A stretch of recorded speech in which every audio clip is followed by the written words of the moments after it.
Bonjour à toutes et à tous, ma team Kiefer, j'espère que vous allez bien. Aujourd'hui pour cette nouvelle vidéo, on se retrouve pour le résumé complet de la Flèche Wallonne 2023. Une classique très vallonnée, hein, c'est les classiques belges, des courses très longues mais d'une seule journée. Le dernier vainqueur de la Flèche Wallonne en 2022, c'était Dylan Teuns, le coureur de la Bahreïn. On gagnait notamment cette course les Valverde et les Alaphilippe, donc une course, vous l'avez compris, de puncher. On est à 24 km de l'arrivée, on a un peloton encore massivement groupé avant d'arpenter encore deux difficultés. Une avant-dernière difficulté juste avant le mur de 8 final, la célèbre et mythique arrivée au mur de 8. Donc là, on a un peloton à 29 secondes des échappés. On va aller voir les 4 hommes de tête. On retrouve Louis Vervac, on retrouve Sobrero, Battistella et un coureur de la Intermarché. Dans le peloton, c'est Sam Oomen qui attaque du côté de l'équipe Jumbo Visma. Une très belle attaque, mais ça ne suffit pas pour revenir sur les 3 hommes de tête. Ils ne sont désormais plus que 3, vous l'avez compris. Le coureur de l'Intermarché lâché. Là, on voit Louis Vervac qui fait le principal du boulot. Et on a Søren Kragh Andersen. Et là, donc, c'est Battistella, tout simplement. Donc voilà, Craig Anderson, Vervac, Battistella, les 3 coureurs. Battistella, c'est l'italien de la formation Astana, et Vervac qui fait le boulot pour la De Sonic. Et là, c'est le maillot Alpecin qu'on pourrait confondre avec le maillot de Sonic, très ressemblant. Hein. La UAE qui roule dans le peloton. On a encore Marc Hirschi devant Pogacar. On a du monde hein, du côté UAE. On a 15 km de l'arrivée, toujours un peloton emmené par les UAE, Ineos bien placé pour Tom Pidcock. On a un Bora également bien placé et toujours les 3 hommes en tête, 41 secondes à 11 km. Ça pourrait le faire sur un profil assez classique, mais là il y a le mur de 8 qui est vraiment avec des pourcentages assez impressionnants.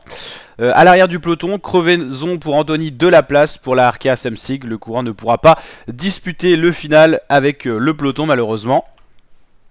La UAE qui accélère dans l'avant-dernière ascension du jour, c'est pas pour faire une attaque du côté de Pogacar, c'est pour casser justement, empêcher les attaques et possiblement revenir sur les hommes de tête. Ça explose à la tête de la course, c'est Louis Vervac le coureur le plus fort, il s'isole donc en tête.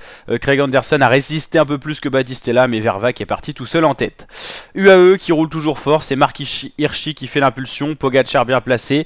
Ça résiste du côté de Louis Vervac qui bascule en tête à 5 km de l'arrivée. Il reste une difficulté, le mur de 8. Il a 18 secondes d'avance à 2 km de l'arrivée, ça risque de pas le faire malheureusement. Le mur de 8 est trop costaud. Justement, le peloton a bien roulé au pied, il vient d'être repris et c'est Ineos qui roule un petit peu pour préparer peut-être le terrain pour Tom Pidcock qui est pas à la fête en ce moment. Le coureur qu'on voit ici, c'est Victor Lafay pour la Cofidis qui a été replacé auparavant par Guillaume Martin. Pogacar est 3ème bien placé, Michael Woods. On retrouve Matthias Kelmose, Henrik Mas pour la Movistar. On a Tiesj Benoot qui est un peu plus loin. Pour les Français, on a DSM avec Romain Bardet. On a Warren Barguil également bien placé. Voilà pour un peu l'inventaire des coureurs qu'on retrouve devant. Là, c'est Michael Woods qui fait le tempo avec Pogacar dans la roue. Pas mal de coureurs, mais ceux qui sont déjà placés à l'arrière, là, ils ont déjà perdu la course. Hein. C'est une course de position aussi, le mur de 8. Hein. Des pourcentages très lourds, très pentus. Donc, par exemple, si on se situe comme le coureur Bora pour arriver ici, il faut faire déjà un effort considérable. Donc, déjà, si on arrive à remonter, impossible d'attaquer après. C'est pour ça que Pogacar est très bien placé à l'avant. Si jamais il y a une attaque, il se met dans la roue. Et donc, il est prêt à bondir.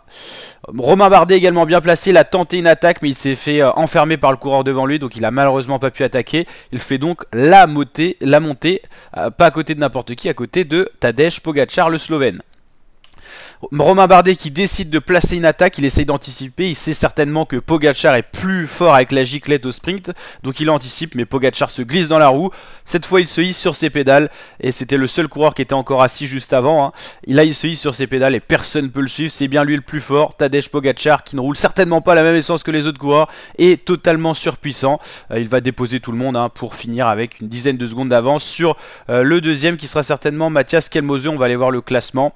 Cette année, Dylan Teuns n'était pas présent pour défendre son titre. Victoire à nouveau de Tadej Pogacar qui a survolé la Flèche Wallonne. Là, il n'y avait pas photo. Le premier français, ça doit être Victor Lafay pour la formation Cofidis. Le classement complet, Pogacar finit devant Matthias Kelmose de la Trek Segafredo. Miguel Landa, on n'en a pas beaucoup parlé, l'Espagnol finit 3ème. Michael Woods, qu'on a beaucoup vu à l'avant dans le mur de 8, a fini 4ème. Ciccone 5ème. Victor Lafay, premier français 6ème. Tiesj Benoot 7ème.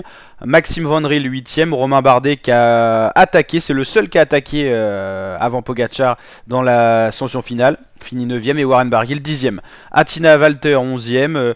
Pour ceux qui ont été un peu décevants, on n'a pas beaucoup vu. Ilan Van Wilder, Tom Pidcock seulement 18ème, Esteban Chavez 20ème, Sobrero 21ème, Valentin Madouas 24ème, voilà. Pas mal de bons coureurs, mais peu se sont illustrés. Guillaume Martin finit 36ème, voilà. Et il y a des écarts conséquents à l'arrivée, une classique assez dur, 147 coureurs qui sont donc arrivés et qui ont donc franchi la ligne.